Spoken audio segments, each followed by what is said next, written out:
Hello, boys and girls. It's Cooberry time. A couple of days ago, Bernie would have thought JJ wanted to keep an eye on him and make sure he didn't do something foolish. But by now, he understood that JJ truly meant what he said.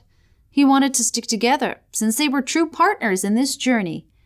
Still, Bernie knew it wasn't the wisest choice. I think, actually, it might be better to split up at this point. We're really short on time and in awfully dangerous territory. If something should happen to one of us, the other would still be able to carry on. JJ nodded.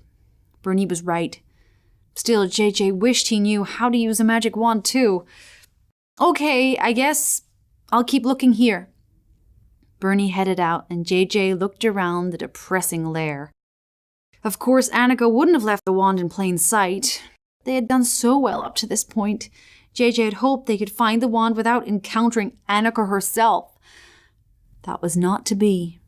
The knot in JJ's stomach returned as he soon heard a familiar screech outside. My lair is back! What happened to the obstruction charm? Wildly, JJ looked around. Between the back wall of the lair and the tall stacks of books, there was a gap with just enough space to hide. JJ squeezed himself in between the books and the wall and cowered, hoping his heart wasn't pounding so loud it would give him away. Annika burst into the lair in a white-hot rage, Simon slithering behind her. Incredible! Unbelievable! Outrageous! JJ winced as something smashed against the wall close to the stack of books. Annika continued her tirade. It isn't enough that that dog reached the amulet first and then left me to deal with the vicious scorpion, but now I have to come here and find my obstruction charm has been undone as well. The amulet. JJ reached into his pocket to make sure it was still safe. The metal felt cool against his hot paw. The amulet was there, but JJ was concerned it might slip out of his pocket at any moment.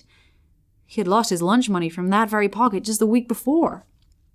Moving slowly and carefully, so as not to make a sound, JJ pulled the amulet out of his pocket and carefully slipped the chain around his neck. It would be safer there. Who could undo an obstruction charm? Annika went on. Simon remained silent, knowing Annika was not really asking for his perspective on these matters. Only Devlin. Devlin is the only sorcerer with the skills for that kind of magic. But I took care of Devlin. I know I did. When I find out who did it... JJ didn't want to find out the rest of that sentence. He hoped Bernie was safe outside, wished again that he had a wand of his own and knew how to use it.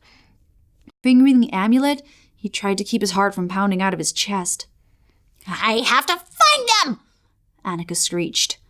She hurried to her crystals and cast several spells into them, but they gave Annika no answers. This makes no sense! Simon slithered over to the crystals. What is it, Your Highness? I ought to be able to see the dog's location, and all I see is a reflection of this room.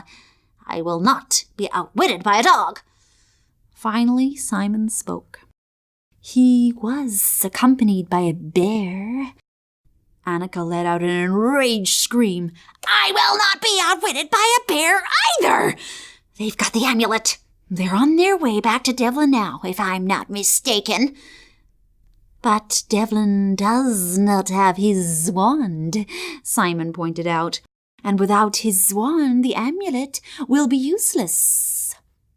For the first time, Annika calmed. That is correct.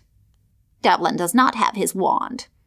She reached deep into her robes and pulled out a cool blue wand, which contrasted sharply with her fiery red one.